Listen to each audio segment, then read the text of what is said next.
Hello everyone, कैसे हो आप सब। I hope you guys are doing well. If you are new to this channel, this is Preetha and आप देख रहे हो प्रीथा's डायरी। आज का वीडियो होने वाला है fully informative, fully chit chat video. और वीडियो किस टॉपिक पे होने वाला है थंबनेल देख के आपको समझ ही गया होगा। गॉल ब्लैडर स्टोन रिमूवल का मैंने हॉस्पिटल का जर्नी आप लोगों के साथ शेयर किया था। उसमें बहुत सारे क्वेश्चंस आए, बहुत सारे क्वेरीज आए, तो सारी चीज़ों को मैंने एक साथ कर लिया है और उसका मैं एक एक करके सारी चीज़ों का आंसर करूँगी। I hope this video is going to be very helpful for you. अपने फ्रेंड्स, फैमिली सबके साथ शेयर करना। ये वीडियो बहुत ही हेल्पफुल होने वाला है, इंफॉर्मेटिव होने वाला है। अगर वीडियो पसंद आता है तो प्लीज़ लाइक करना, कमेंट करना, शेयर करना अपने फ्रेंड्स के साथ और खुद को मोटिवेट करना। अगर आप gall bladder stone removal journey के थ्रू जाने वाले हो या जा चुके हो तो बहुत सारे चीज़ों के साथ खुद को प्रिपेयर करना। सारी चीज़ें मैं इस वीडियो में शेयर करने वाली हूँ, तो कंटिन्यू वॉचिंग। ओके, सबसे पहला जो क्वेश्चन आया था कि मेरा सिम्टम क्या था और कैसे मुझे समझा कि गॉल ब्लैडर स्टोन मुझे है और कितना साइज का मुझे गॉल ब्लैडर स्टोन था। तो मैं एक एक करके इसका आंसर करती हूँ। तो मेरा जो गॉल ब्लैडर स्टोन का साइज था दैट वाज 10 mm। और 10 mm या फिर 10 mm से ज़्यादा अगर आपके गॉल ब्लैडर स्टोन का साइज होता है तो you have to go through your gall bladder removal journey, क्योंकि गॉल ब्लैडर स्टोन खुद से नहीं डिसॉल्व होता है। अगर आपको किसी ने बोला है तो I don't think that is the correct answer, because जो मैं आप लोगों के साथ शेयर कर रही हूँ that was told to me by my doctor only. मैं कोई भी अपनी मनगढ़ंत कुछ भी नहीं बता रही हूँ, ठीक है। So that is the first thing. The second thing is how I got to know about my gall bladder stone. तो मुझे जो मेरे गॉल ब्लैडर स्टोन के बारे में पता चला through my regular medical checkup.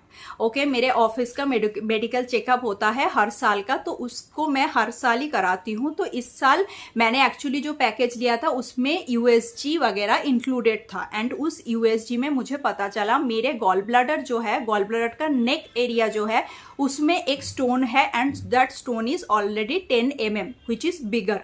तो इस तरीके से मुझे पता चला। अभी मैं सिम्टम के बारे में अगर बात करूं तो सिम्टम में मुझे गॉल ब्लैडर स्टोन के बारे में पता चला था सितंबर में, जब मैंने मेडिकल टेस्ट कराया था।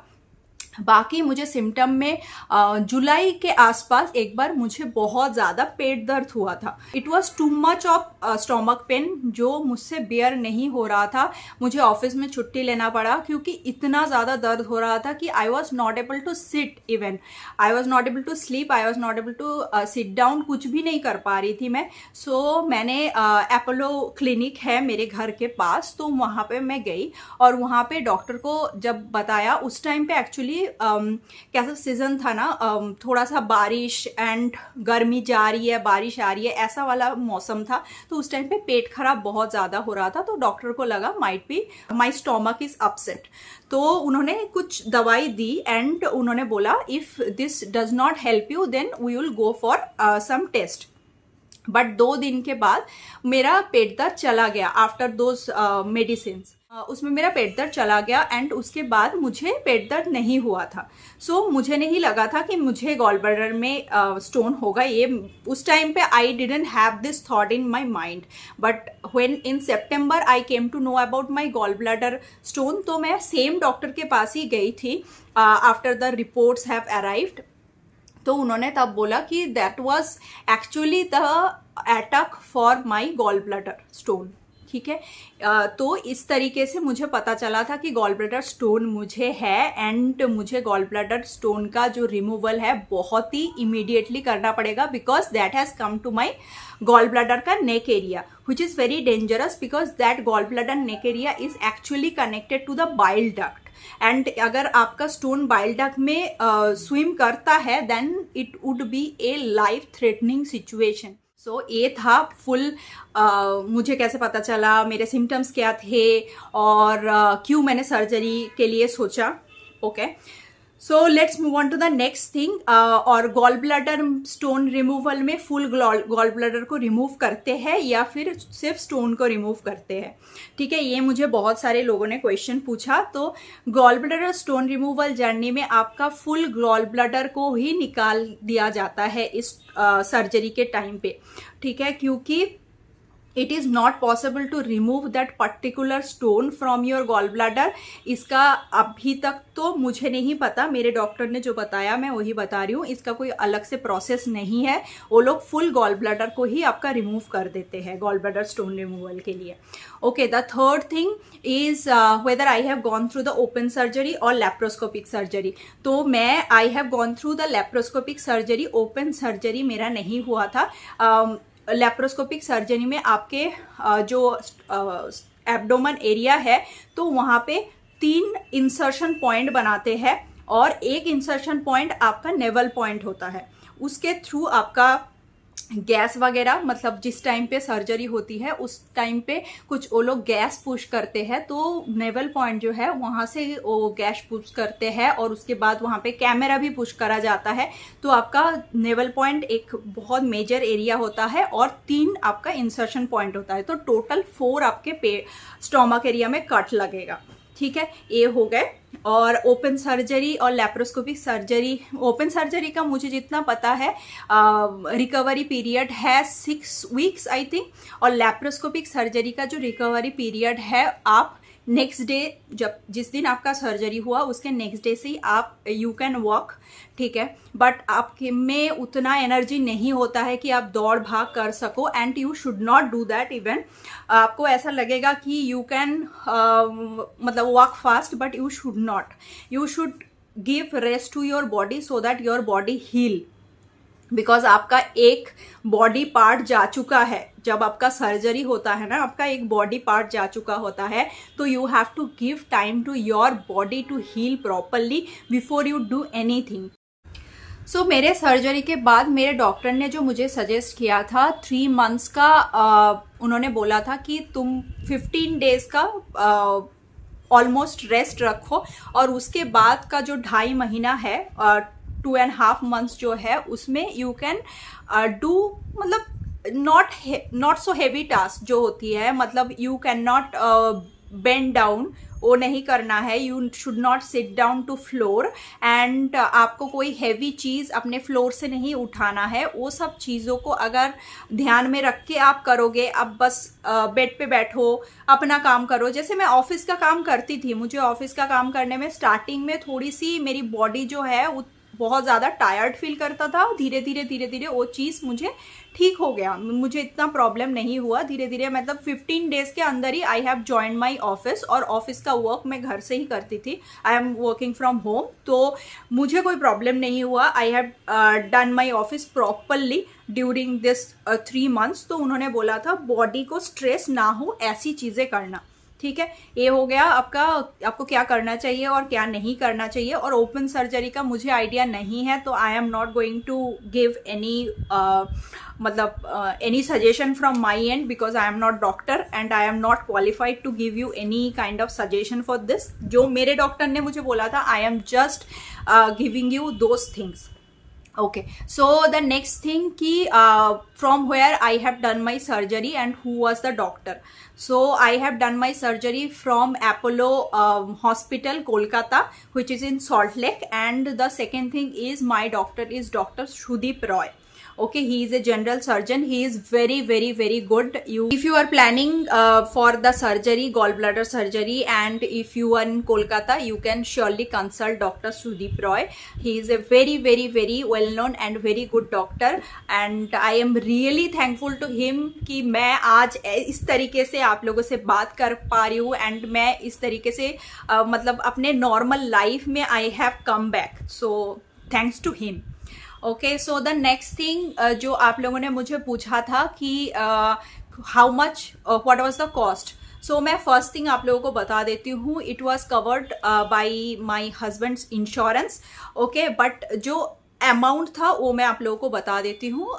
जो अमाउंट मतलब I have admitted to hospital on 17th of December 2023 in the evening, like 5 p.m.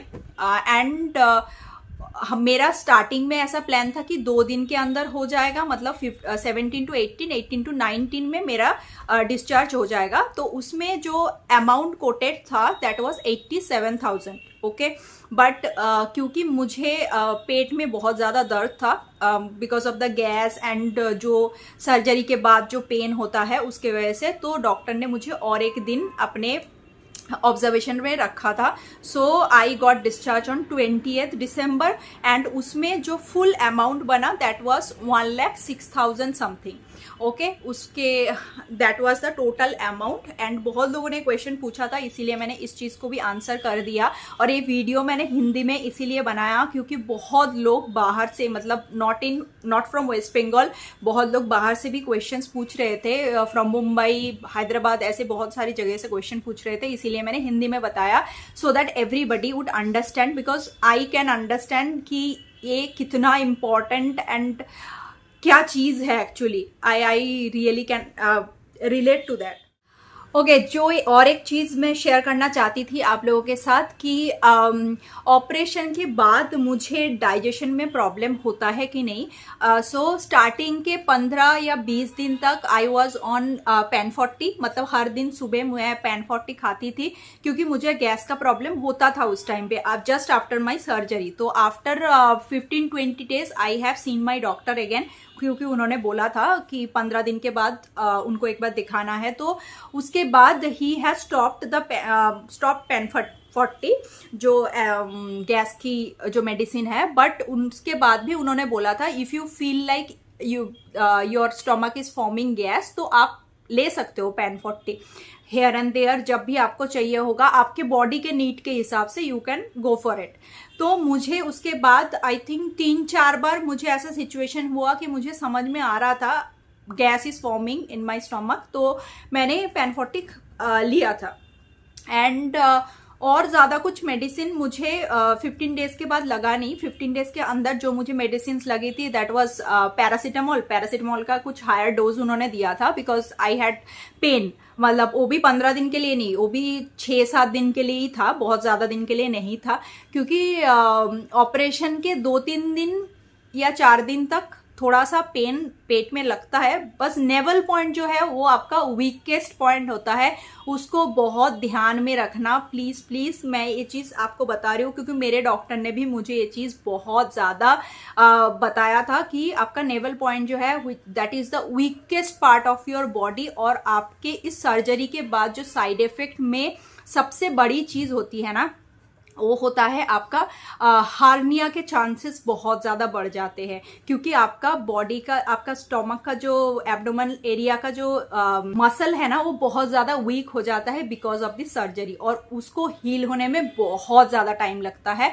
And इसीलिए बोला जाता है कि 3 months का आप रेस्ट पीरियड दो so that your muscles can heal itself. Okay, तो ये चीज़ ध्यान में रखना। और साइड इफेक्ट में हाँ, मुझे और एक चीज़ जो बोला था उन्होंने, आप एक छोड़ के, मतलब अंडा पूरा, मुझे उन्होंने बोला था कि बिल्कुल मत खाना अंडा। अभी नहीं पता मुझे, अभी मैंने पूछा नहीं क्योंकि लास्ट में I have gone to doctor in January, उसके बाद उन्होंने बोला था जुलाई में फिर से विजिट करने के लिए, तो अभी मुझे टाइम है। एंड मुझे अंडा ऐसे भी इतना पसंद नहीं है, तो I have left egg. But अगर आपको खाना पसंद है तो प्लीज़ अपने डॉक्टर को कंसल्ट करके ही खाना, क्योंकि उन्होंने बोला था एग को आप ओमिट करना, क्योंकि अवॉइड करना, क्योंकि एग से बहुत ज़्यादा गैस बनती है। ठीक है, और बाकी उन्होंने चिकन फिश इसमें कोई मना नहीं किया था, बाकी सारी चीज़ें मैं खाती हूँ। बट उन्होंने जो चीज़ बोला था कि ऐसे ऑयल तैर रहा है ऐसी वाली कोई सब्जी मत खाओ, नॉर्मल होम कुक्ड फूड ही खाओ, बाहर का कुछ चीज़ मत खाओ। तो वो सारी चीज़ें मैं मेंटेन करके चलती हूँ। एंड टचवुड अभी तक कोई ऐसा प्रॉब्लम नहीं है। अगर कुछ होता है तो surely I will let you know. और आई होप ये चीज़ बहुत इम्पॉर्टेंट है, प्लीज़ प्लीज़ इस चीज़ को ध्यान में रखना। I think these are all the questions that I was asked. And yeah, last thing is gynecological thing. तो बहुत लोगों ने बहुत लड़कियों ने एक्चुअली ये क्वेश्चन पूछा था कि सर्जरी के बाद प्रेगनेंसी में कोई प्रॉब्लम आता है कि नहीं। As per my doctor he has asked us to not to plan from the surgery date, मतलब मैं सर्जरी डेट से बता रही हूँ। सो 1.5 महीने से 2 महीना means 1.5 months to 2 months we should not plan, like you should not plan for any baby, but उसके बाद you can consult your doctor and then only you can plan for it। ठीक है, ये हो गया। I think all the questions I have answered, but मैं जो मेरा एक चीज़ मैं आप लोगों के साथ शेयर करना चाहती हूँ। जब मेरा ऑपरेशन प्लान हुआ था ना, आई was not at all mentally prepared. ना कोई मुझे बताने वाला था, ना कुछ मैं ऐसे सोच सकती थी। तो मतलब I was crying like anything, I was not able to share anything with anybody. इसीलिए मैंने वो हॉस्पिटल जर्नी का वीडियो मैंने एक्चुअली शूट किया था कि मैं जैसे जिस जर्नी से आई हैव गॉन थ्रू, ऐसे बहुत सारे लोग होंगे जो इस जर्नी को गो थ्रू करने वाले हैं या कर चुके हैं। तो ये चीज़ उनके लिए बहुत ज़्यादा रिलेटेबल होगा, बहुत ज़्यादा इन्फॉर्मेटिव होगा। इसके वजह से मैंने वो वीडियो बनाया था और आप लोगों को भी आई थिंक वो वीडियो बहुत इन्फॉर्मेटिव लगा होगा एंड ये वीडियो भी बहुत इन्फॉर्मेटिव लगेगा। एंड जो सेकेंड थिंग जो मैं आपको मेरे तरफ से एक शेयर करना चाहती थी, जो ऑपरेशन के बाद ना जो फर्स्ट चीज़ मेरे दिमाग में आया था, this time by God grace I am safe. Okay, that was the first thing I have thought in my mind when I woke up after the OT. Okay, so ये चीज था। I hope I have answered all the questions that you have asked for my gallbladder stone removal journey. I hope this video was helpful to you, informative to you. अगर video पसंद आया है तो please like कर देना, एक comment कर देना और शेयर करना अपने फ्रेंड्स एंड फैमिली के साथ। Thank you so much for watching this video. आज के लिए बाय बाय।